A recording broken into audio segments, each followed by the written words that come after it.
Movimento. Marcelo Araújo na Jornal.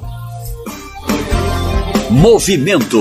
Entrevista. Maravilha, nós convidamos o nosso querido professor Diógenes Afonso, ou Di Afonso, como é mais conhecido, professor de português, querido amigo, para falar sobre essa questão que levantávamos há poucos dias e que o professor Di também utiliza bastante, né, nos seus estudos, nas suas pesquisas.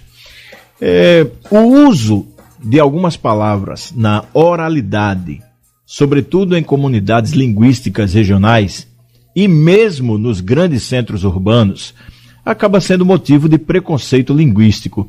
Vamos saber por que acontece? Boa noite, professor Diógenes. Boa noite, grande compadre Marcelo Araújo.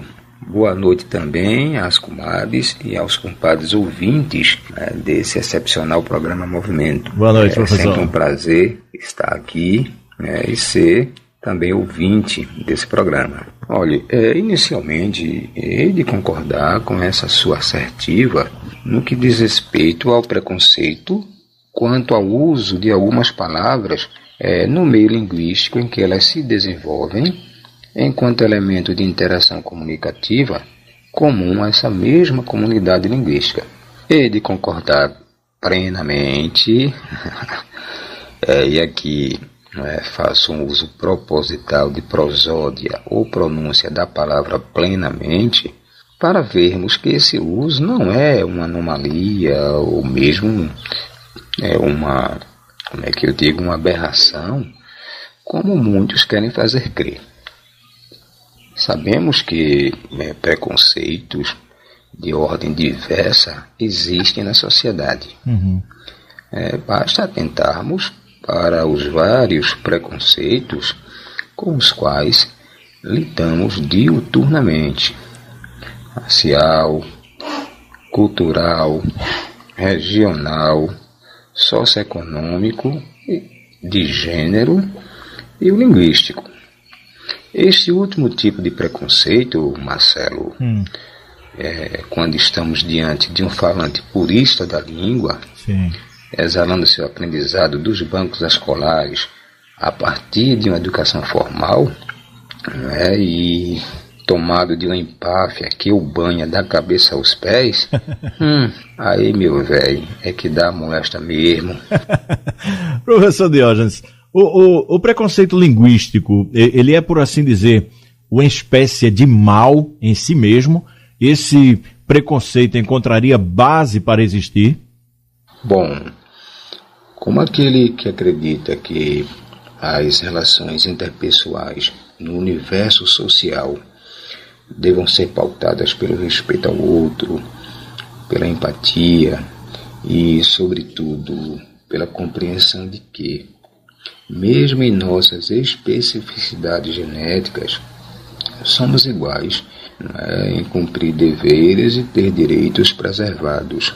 Todo tipo de preconceito, então, é um mal. É um mal que não tem minimamente amparo nem suporte racional, por assim dizer, para existir. No caso específico do preconceito linguístico existente no Brasil, pode-se afirmar que ele é um mal que não se justifica por duas razões primárias, Marcelo.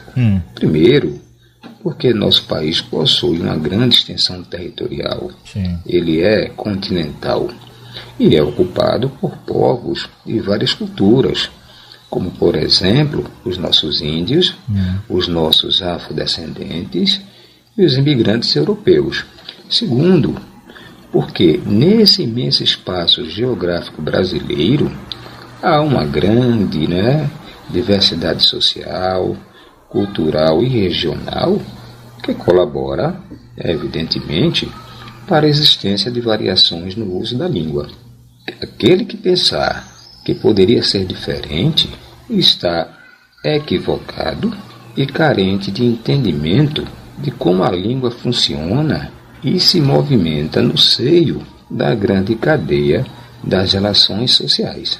A língua, Marcelo, é um organismo vivo e, como tal, deve ser considerada. E aí, professor Diógenes, então, como se dá a ideia de certo e errado no uso da língua? É preciso entender que, a partir, né, da predominância de estudos gramaticais tradicionalistas, né, dos dicionaristas, dos acadêmicos de letras, dos escritores, etc., pretendeu-se criar um rol de prescrições no uso da língua por meio de regras gramaticais intocáveis e imutáveis.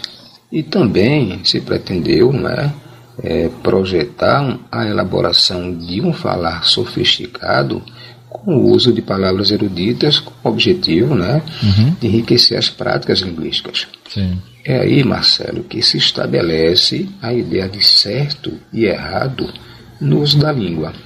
É interessante que a língua, né, escapole de tempos em tempos dessa prescrição. Sim. Como disse há pouco, né, a língua é um organismo vivo.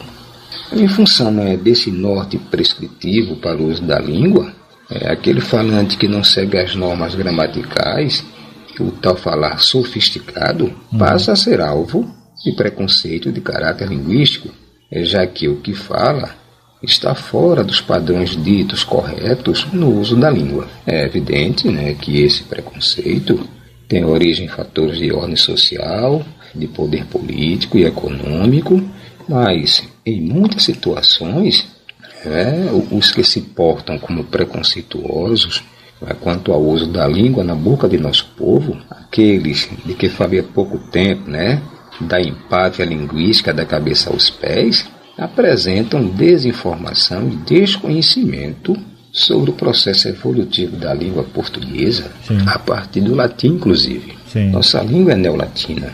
Ela deriva do latim e muitos dos usos de certas palavras, tidas aí como pronunciadas de maneira errada, encontram justificativas no processo evolutivo da língua e creia, Marcelo, ainda persistem em determinadas comunidades linguísticas. Sim. Se me permitir, podemos apresentar em outro momento ou em outro movimento, não é? Algumas, né, dessas situações linguísticas para fundamentar porque, por exemplo, alguns dizem mulher em vez de mulher, alevanta em vez de levanta, cantando em vez de cantando. Muito bom, e a gente vai levantar isso aí mais adiante. Professor Diógenes, muito obrigado pela intervenção, um grande abraço, tudo de bom, professor. Grande abraço, boa noite. Ok, olha aí. O professor Diógenes Afonso conversou com a gente, trazendo algumas coisas da língua portuguesa, né, das origens e mais ainda do porquê que falamos ainda em algumas situações assim, e o nosso povo também. Obrigado ao professor Diógenes Afonso, que volta com a gente em outra intervenção aqui no Movimento Cultural.